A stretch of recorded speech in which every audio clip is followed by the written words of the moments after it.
कहानी की शुरुआत एक लड़के विल की शादी को दिखाते हुए होती है, जहाँ विल के फादर, जिनका नाम एडवर्ड होता है, वो अपने मेहमानों को उस टाइम की कहानी सुनाते हैं जब विल पैदा हुआ था। वो बताते हैं कि जिस दिन विल पैदा हुआ था उस दिन मैंने अपनी शादी की रिंग को पेट के तौर पर इस्तेमाल किया, जिसके जरिए मैंने एक काफी बड़ी फिश को पकड़ लिया और वो एक ऐसी फिश थी जो कि बहुत ही कम होती है। और विल को ये सुनकर काफी बुरा फील होता है, क्योंकि उसे लगता है कि उसके फादर ये जो भी कहानियाँ सुनाते हैं वो सारी झूठी होती हैं, और वो ऐसा इसीलिए करते हैं ताकि उनके गेस्ट उनकी कहानियों को गौर से सुने। इसीलिए विल अपने फादर को कहता है कि प्लीज ये झूठी कहानियाँ सुनाना बंद कीजिए। तब ये सुनकर उसके फादर उसे कहते हैं, नहीं बेटा, ये कहानियाँ झूठी नहीं है, बल्कि ये सारी कहानियाँ जो मैं सुनाता हूँ बिल्कुल सच है। अब इसी बहस के बाद वो दोनों बाप बेटा एक दूसरे से बात करना ही छोड़ देते हैं। फिर 3 साल के बाद हमें दोबारा से विल दिखाया जाता है, जहाँ उसे बताया जाता है कि उसके फादर को कैंसर है और वो अब ज्यादा टाइम तक जिंदा नहीं रहेंगे, उनके पास टाइम बहुत ही थोड़ा है। इसी वजह से विल और उसकी वाइफ विल के घर पर आते हैं, जहाँ पर विल अपनी मदर से मिलता है। यहाँ विल की मदर विल के फादर का बहुत ख्याल रख रही हैं उनके आखिरी टाइम में। यहाँ पर हम विल के फादर एडवर्ड को देखते हैं, जिनकी हालत काफी खराब होती है और वो बिस्तर पर पड़े होते हैं। यहाँ पर विल अपने फादर एडवर्ड से उनकी लाइफ के बारे में पूछता है, यानी कि उनकी जिंदगी कैसे गुजरी। फिर इसके फौरन बाद हमें फ्लैशबैक का सीन दिखाया जाता है, जहाँ पर हम विल के फादर एडवर्ड को देखते हैं, जो कि इस टाइम काफी यंग थे और वो अपने 2 दोस्तों के साथ एक विच से जाकर मिलते हैं। ये विच काफी डरावनी लग रही थी और उसकी एक आंख ग्लास की थी, और जो कोई भी उसकी आंख में देखता था उस इंसान को अपनी मौत के बारे में पता चल जाता था कि आखिर उसकी मौत कैसे होगी। यहाँ पर एडवर्ड के दोस्त उसकी आंख में देखने से इनकार कर देते हैं, लेकिन एडवर्ड उनके लाख मना करने के बावजूद भी उस विच की आंख में देख लेता है, जिससे यहाँ उसे अपनी मौत के बारे में पता चल जाता है कि उसकी मौत कैसे होगी। इसीलिए अब वो यहाँ पर सोचता है कि अब वो अपनी लाइफ में हर तरह का रिस्क लेगा, क्योंकि वैसे भी अब उसे पता चल गया है कि उसकी मौत कैसी होगी। यानी इसका मतलब ये है कि अब वो बगैर डरे अपनी जिंदगी गुजार सकता है। लेकिन तभी हम देखते हैं कि एडवर्ड की बॉडी में चेंजिंग्स हो रही हैं। वो काफी तेजी से बड़ा हो रहा था, लेकिन जो उसकी बोन्स होती हैं वो इतनी तेजी से नहीं बढ़ रही थी। इसी वजह से उसे एक मशीन पर 3 साल के लिए बेड रेस्ट करने को कह दिया जाता है। अब एडवर्ड इतना तेज ग्रो होने की वजह से अपने स्कूल और पूरे टाउन का हीरो बन जाता है। लेकिन फिर एक रात एडवर्ड के टाउन में एक मॉन्स्टर आ जाता है और वो वहाँ के शीप्स खाने लगता है। इसी वजह से टाउन के सारे लोग मेयर के पास जाते हैं और वो उसके सामने मॉन्स्टर को मारने की डिमांड रखते हैं। तब ये सुनकर मेयर उन सबसे कहता है, अच्छा ठीक है, हम कुछ करते हैं, क्योंकि मैं टाउन में कोई खून खराबा नहीं चाहता। तब ये सुनकर एडवर्ड मेयर से कहता है कि मैं उस मॉन्स्टर से बात कर सकता हूँ कि वो हमारे इस टाउन के शीप्स को ना खाए। तब एडवर्ड की इस बात पर टाउन के सारे लोग मान जाते हैं। इसके बाद हम देखते हैं एडवर्ड को, जो कि उस मॉन्स्टर को ढूंढ ही लेता है। यहाँ पर हम इस मॉन्स्टर को देख पाते हैं, जो कि असल में एक जायंट होता है। यहाँ आकर एडवर्ड इस जायंट से कहता है कि देखो, मेरी बात गौर से सुनो, मैं भी बिल्कुल अलग हूँ और तुम भी। इसी वजह से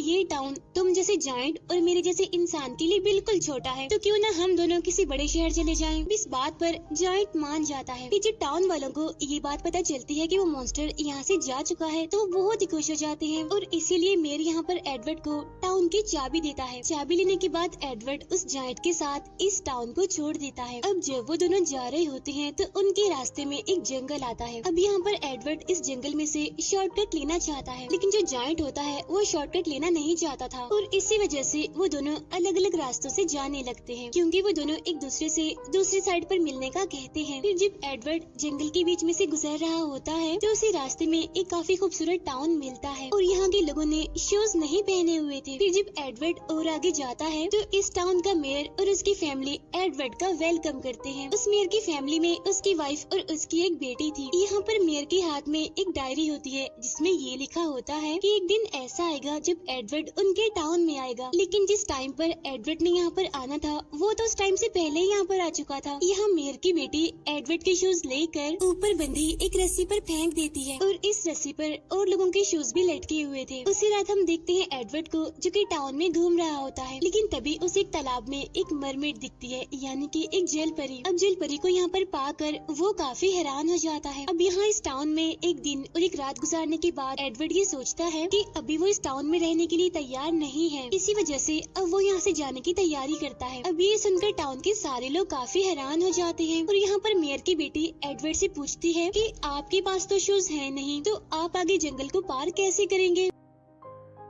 तब एडवर्ड मेयर की उस बेटी से कहता है कि मेरी फिक्र मत करो, मैं यहाँ से चला जाऊंगा। और हाँ, मेरी बात सुनो, तुम मुझे भेजना नहीं चाहती ना, तो मैं तुमसे वादा करता हूँ कि मैं एक दिन वापस तुमसे मिलने जरूर आऊंगा। ये कहने के बाद एडवर्ड उस टाउन से निकल जाता है। अब एडवर्ड वहाँ से निकलकर उस जायंट से दोबारा मिलता है और अब यहाँ पर वो दोनों एक साथ आगे बढ़ते हैं। लेकिन यहाँ पर एडवर्ड के पास वो चाबी नहीं थी जो कि मेयर ने उसको दी थी, क्योंकि उसकी वो चाबी जंगल में कहीं पर गिर गई थी। इसके बाद ये फ्लैशबैक यहाँ पर खत्म होता है और प्रेजेंट टाइम में हम दोबारा से एडवर्ड को देखते हैं, जो कि अपनी फैमिली को अपनी आगे की कहानी सुनाता है। अब जो कहानी वो बताने जा रहे थे, इसमें वो बताएंगे कि वो अपनी वाइफ इनी विल की मदद से वो कैसे मिले थे। यहाँ एडवर्ड दोबारा आगे की कहानी बताना शुरू करते हैं कि अभी हम बस उस टाउन से निकले ही थे तो मुझे और उस जायंट को रास्ते में एक सर्कस शो मिला। सर्कस का ओनर उस जायंट को अपने सर्कस में हायर कर लेता है, क्योंकि उस जायंट को देखकर ही सारे लोग सर्कस की तरफ अट्रैक्ट हो रहे थे। यहीं पर एडवर्ड एक लड़की को देखता है जो कि काफी खूबसूरत होती है। उस लड़की को देखने के बाद एडवर्ड सब कुछ भूल जाता है और यहाँ पर एडवर्ड को इस बात का पूरा यकीन था कि वो इसी लड़की से ही शादी करेगा। यहाँ पर एडवर्ड उस लड़की से बात करने की कोशिश करता है, लेकिन वहाँ पर इतनी भीड़ होती है कि वो उसे बात नहीं कर पाता। फिर जब एडवर्ड को ये बात पता चलती है कि ये लड़की सर्कस के ऑनर की फैमिली में से है, तो वो सर्कस के ऑनर से उसके सर्कस में जॉब मांगता है। तब ये सुनकर सर्कस का ऑनर उसके सामने अपनी ये बात रखता है कि मैं तुम्हें तुम्हारी जॉब के पैसे नहीं दूंगा, बल्कि पैसों के बदले में उस लड़की के बारे में हर महीने तुम्हें इन्फॉर्मेशन दूंगा। तब इस बात के लिए एडवर्ड मान भी जाता है। इसीलिए वो सर्कस में तकरीबन 3 साल काम करता है, लेकिन फिर भी अभी तक उसे तो लड़की का नाम तक पता नहीं चल पाता। अब इस बात से तंग आकर एडवर्ड सर्कस के ऑनर से बात करने के लिए उसके ट्रेलर पर जाने लगता है। लेकिन जैसे एडवर्ड ट्रेलर का दरवाजा खोलता है तो अंदर से एक वुल्फ बाहर निकलता है, जो कि एडवर्ड पर हमला कर देता है। लेकिन एडवर्ड एक स्टिक फेंककर उस वुल्फ को वहाँ से भगा देता है। फिर जैसी सुबह होती है तो एडवर्ड देखता है कि जहाँ पर कल रात वो वुल्फ था, वहाँ से सर्कस का वो ऑनर उठ रहा है, जिससे एडवर्ड को ये बात पता चलती है कि सर्कस का ये ऑनर कोई इंसान नहीं है, बल्कि ये तो एक वेयरवुल्फ है, जो कि आधा तो इंसान है लेकिन आधा वुल्फ है। यहाँ पर सर्कस ऑनर एडवर्ड का शुक्रिया अदा करता है, क्योंकि एडवर्ड ने उसे उसके वुल्फ वाले रूप में नहीं मारा था इसलिए। अब इसके बदले में सर्कस का ऑनर एडवर्ड को उस लड़की का नाम बताता है और साथ साथ वो उसे ये भी बताता है कि वो एक यूनिवर्सिटी में पढ़ती है। अब ये सुनने के बाद एडवर्ड सर्कस को छोड़कर उस लड़की को ढूंढने के लिए चला जाता है। यहाँ से एडवर्ड सीधा उस यूनिवर्सिटी पहुँचता है। वहाँ पहुँचकर उसे वो लड़की मिल भी जाती है और वो यहाँ उस लड़की को अपनी फीलिंग्स बता देता है कि मैं तुम्हें पसंद करता हूँ और तुमसे शादी करना चाहता हूँ। तब ये सुनकर वो लड़की एडवर्ड से कहती है कि एक टीचर के साथ मेरी एंगेजमेंट हो चुकी है। अब ये सुनकर एडवर्ड काफी अपसेट हो जाता है, लेकिन इसके बावजूद भी वो पीछे नहीं हटता और एक दिन वो उस लड़की को इम्प्रेस करने के लिए उसका पूरा लॉन उसकी फेवरेट फ्लावर से भर देता है। तब ये देखकर उस लड़की का फियांसे एडवर्ड पर बहुत गुस्सा होता है और वो उसे काफी मारता भी है, लेकिन एडवर्ड उसे पलटकर नहीं मारता। फिर यहाँ पर जब वो लड़की ये देखती है कि उसका फियांसे इतनी बुरी तरह से एडवर्ड को मार रहा है, तो वो उसे अपनी एंगेजमेंट तोड़ देती है और इसके बाद वो एडवर्ड से शादी कर लेती है। अब क्योंकि एडवर्ड काफी जख्मी होता है, इसी वजह से वो हॉस्पिटल में एडमिट होता है। लेकिन तभी उसके पास आर्मी की तरफ से एक नोटिस आता है जिसमें लिखा हुआ था कि एडवर्ड एक वॉर के लिए सिलेक्ट हो गया है। यहाँ एडवर्ड अपनी वाइफ से दूर जाने की वजह से काफी अपसेट होता है, लेकिन अब क्योंकि एडवर्ड ने अपनी मौत देखी हुई थी, इसीलिए उसे पता था कि उसे वॉर में कुछ भी नहीं होगा और इसीलिए वो सबसे खतरनाक मिशन लेता है ताकि आर्मी उसे जल्दी से फ्री कर दे।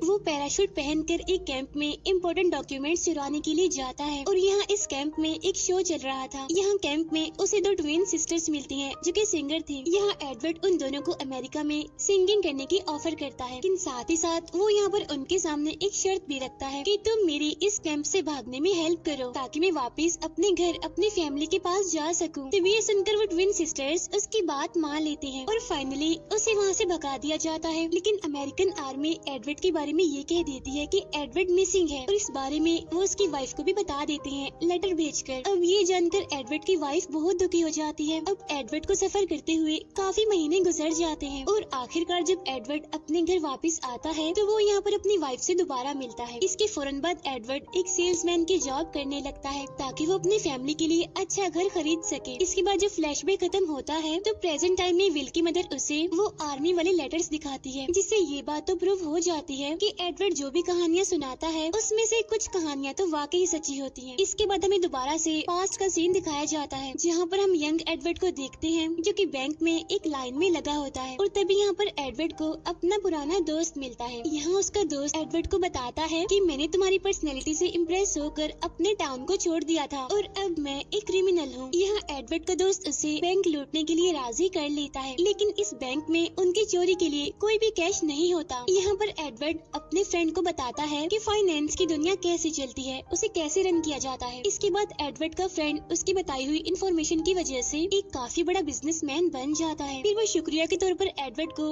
$10,000 भेजता है। अब इन पैसों से एडवर्ड अपनी फैमिली यानी अपनी वाइफ और अपने बेटे के लिए एक खूबसूरत घर खरीद लेता है। उधर प्रेजेंट टाइम में विल जब अपने फादर के बारे में कुछ पेपर्स ढूंढ रहा होता है तो उसके हाथ एक पेपर लग जाता है और उस पेपर पर उसी टाउन के बारे में लिखा हुआ था जिस टाउन में एडवर्ड गया था जंगल में से गुजर के। फिर इसके बाद विल वहाँ पर जाता है। वहाँ जाने के बाद वो मेयर की बेटी से मिलता है और वो एडवर्ड के बेटे विल को देखते ही उसे फौरन ही पहचान लेती है, क्योंकि उसने कुछ तस्वीरों में विल को देखा हुआ था। यहाँ पर विल मेयर की बेटी से पूछता है कि मेरे फादर एडवर्ड दूसरी बार इस टाउन तक कैसे पहुँचे। तभी ये सुनकर मेयर की बेटी उसे बताती है कि तुम्हारे फादर एडवर्ड एक रात गाड़ी चला रहे थे, लेकिन तभी वहाँ पर काफी तेज तूफान आ जाता है जिसकी वजह से उनकी गाड़ी पानी में काफी नीचे जा चुकी थी। फिर जब एडवर्ड पानी के अंदर था तो उसे दोबारा से वही मरमेड मिली जो उसने पहले भी देखी थी उस तालाब में जब वो इस टाउन में आया था। अगले दिन एडवर्ड देखता है कि उसकी गाड़ी कुछ ट्रीज पर पड़ी हुई है और उन ट्रीज के नीचे एडवर्ड को वो चाबी भी मिल जाती है जो कि उसे जंगल में कहीं पर गुम हो गई थी। अब यहाँ पर एडवर्ड ये बात जानता था कि वही टाउन है जहाँ पर वो पहले भी आ चुका है। अब एडवर्ड इस टाउन को देखकर काफी हैरान हो जाता है, क्योंकि ये टाउन अब पहले की तरह खूबसूरत बिल्कुल भी नहीं रहा। पूरी जगह वीरान थी, हर तरफ परेशानी का माहौल था। इसकी वजह ये थी कि इस टाउन में अब बैंक आ चुके थे, जिसकी वजह से लोगों ने बहुत ज्यादा कर्जा लिया हुआ था। अब यहाँ पर एडवर्ड अपने दोस्तों जो कि इसी टाउन के रहने वाले थे वो उनसे इस टाउन को खरीदने का कांटेक्ट करता है। एडवर्ड टाउन के सभी लोगों से अपनी अपनी जमीनें बेचने के लिए डील साइन करवा लेता है, लेकिन मेयर की बेटी अपनी डील एडवर्ड को नहीं देती, क्योंकि जब वो छोटी थी तो एडवर्ड ने उससे वादा किया था कि मैं तुमसे मिलने जरूर आऊंगा, लेकिन एडवर्ड उससे मिलने नहीं आया। फिर यहाँ पर एडवर्ड मेयर की बेटी को मनाने के लिए उसके घर की कंडीशन देखकर उस जॉइंट की मदद से उसके घर को ठीक करने लगता है। फिर जब उसका घर पूरी तरह से ठीक हो जाता है तो वो एडवर्ड को अपनी डील दे देती है। साथ ही साथ वो एडवर्ड को बताती है कि मैं तुम्हें पसंद करती हूँ। तब ये सुनकर एडवर्ड उसे बताता है लेकिन मैं तो सिर्फ अपनी वाइफ से प्यार करता हूँ।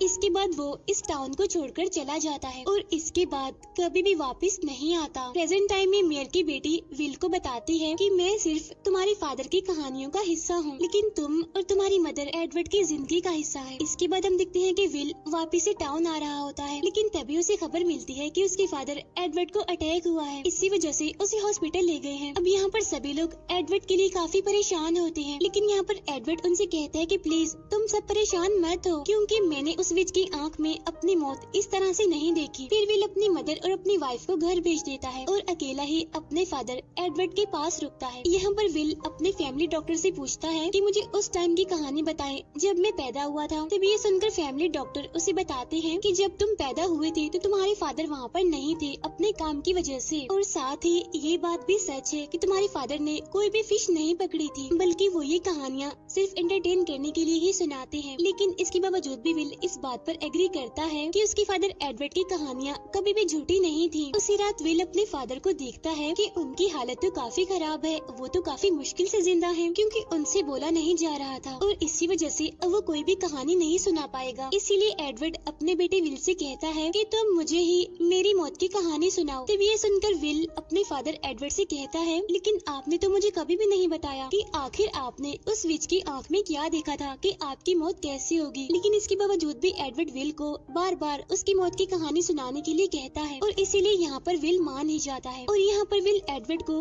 कहानी सुनाने लगता है। कहानी ऐसे शुरू होती है कि एडवर्ड की पावर्स उसके पास वापस आ जाती हैं, जहाँ एडवर्ड और विल दोनों हॉस्पिटल से भागकर एडवर्ड की गाड़ी में आकर बैठ जाते हैं और पास ही में बने रिवर की तरफ जाने लगते हैं। और यहाँ पर वो सारे लोग मौजूद होते हैं जिनसे अब तक एडवर्ड मिल चुका था। यहाँ उन्होंने एडवर्ड के लिए फ्यूनरल की बजाय एक काफी अच्छी गुड बाय पार्टी रखी होती होती है। यहाँ पर एडवर्ड उन सभी को गुड बाय करता है और विल अपने फादर एडवर्ड को रिवर के पास ले जाने लगता है, जहाँ रिवर में जाते ही एडवर्ड एक फिश में बदल जाता है, उसी फिश में जिसे मूवी के स्टार्ट में हमने देखा था। फिश बनते ही वो वहाँ से आगे चला जाता है। प्रेजेंट टाइम में एडवर्ड विल से कहता है कि बेटा मेरी मौत भी बिल्कुल ऐसे ही होगी। साथ ही साथ ये कहते हुए वो यहाँ पर खुश भी होता है कि मेरे बेटे को मेरी कहानी भी समझ आ गई और वो ये भी जान गया कि उसके फादर को कहानियाँ सुनाने का कितना शौक है। फिर कुछ ही देर के बाद एडवर्ड की मौत हो जाती है और यहाँ पर विल ही उसके पास बिल्कुल अकेला होता है। विल यहाँ पर अपने फादर की मौत से दुखी भी था और खुश भी। खुश वो इस बात से था